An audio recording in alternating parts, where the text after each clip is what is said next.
ఘనపటేలు ఇరవరు వాళ్ళం ఒకటి ఎలా అవుతుంది ఇరగవరం మీరు అమలాపురం ఇరగవరం కాదు మా బాబాయ్ ఇరగవరం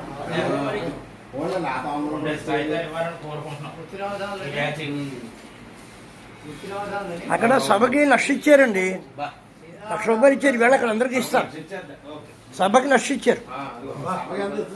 అయినా ఇంట్లో ఇస్తున్నారు.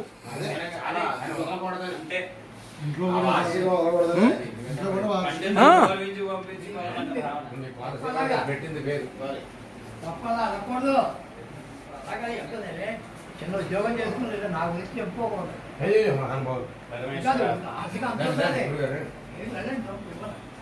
అలా కాదు, అలా చూసుకోండి, తీసుకోండి.